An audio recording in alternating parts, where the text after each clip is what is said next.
you may as well just stay your ass in whatever hole that you crawled into, because I don't know what this is.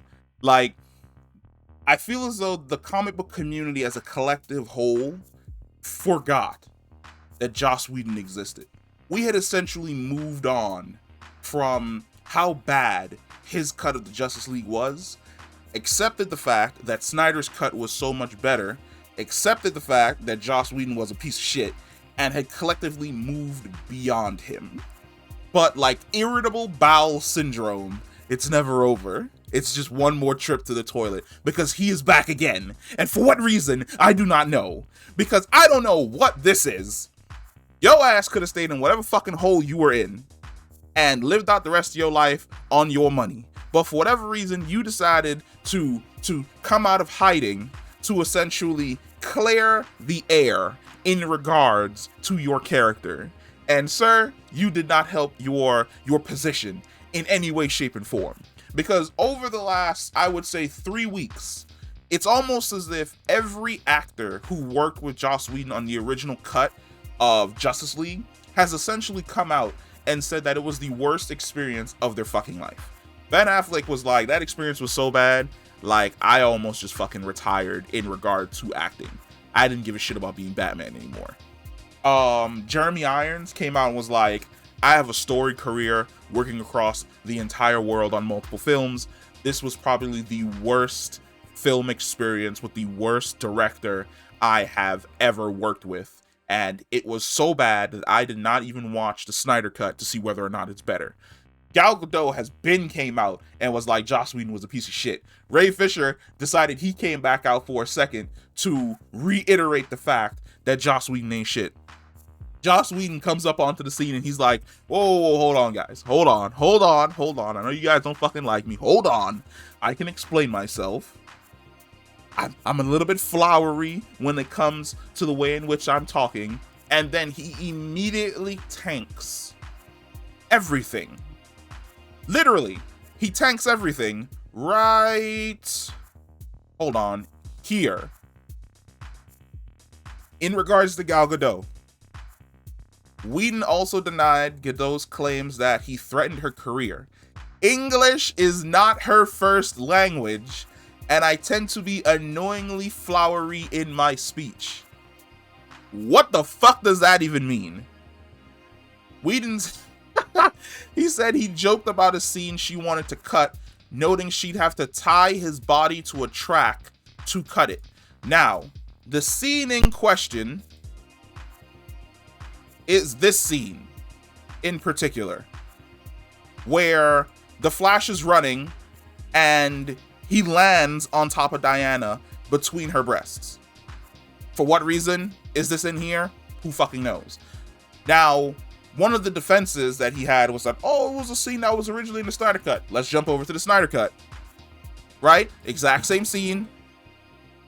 Flash hits the sword, sends the sword back to Diana. Diana catches the sword, and then she lands on the ground. Well, he trips, lands into the wall, and then Diana lands on the ground like a fucking boss across from Flash. No weird landing in her tits thing. No weird look from the Flash looking down at Diana, then looking away, like off screen. No Diana looking at Flash like, what the fuck was that? None of that.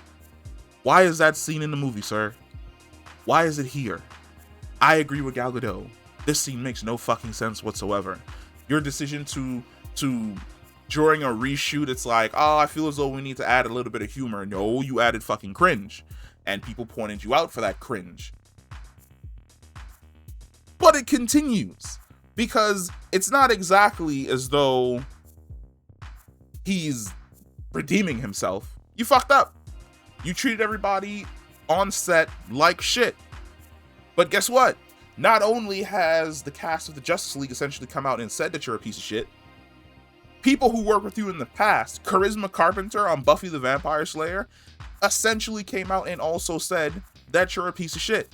Now, here's my thing. I am not a fan of the way in which Joss Whedon writes characters, because for the most part, you could say that Zack Snyder has a certain style in regards to filming his movies.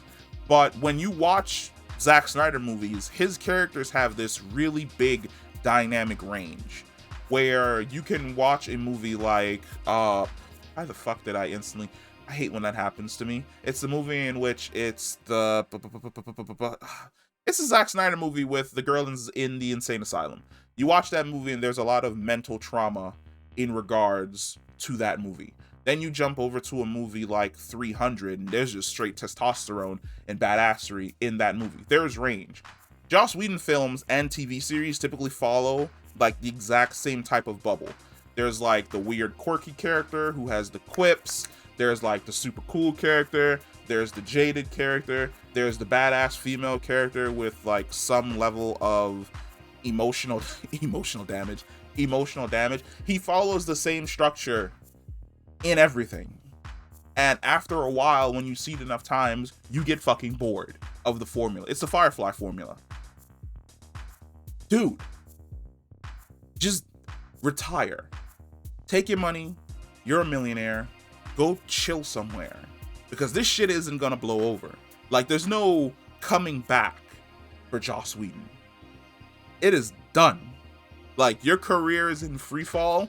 This release, this is the pavement that your career finally crashed into and went splat. It is done. This shit is over with.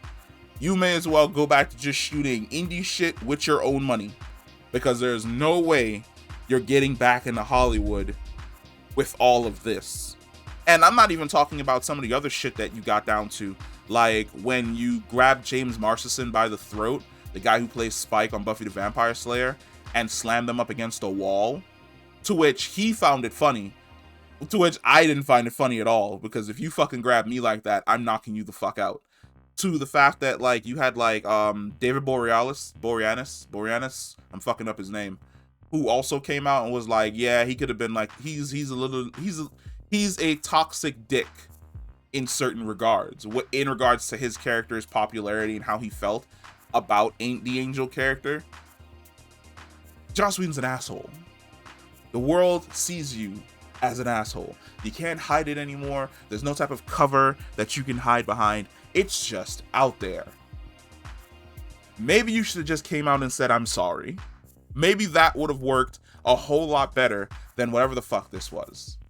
But I'm hoping that we've washed our hands of Joss Whedon in 2022, because I'm fucking tired of it. And you want to know how I know I'm fucking tired of it? Because WB is tired of it.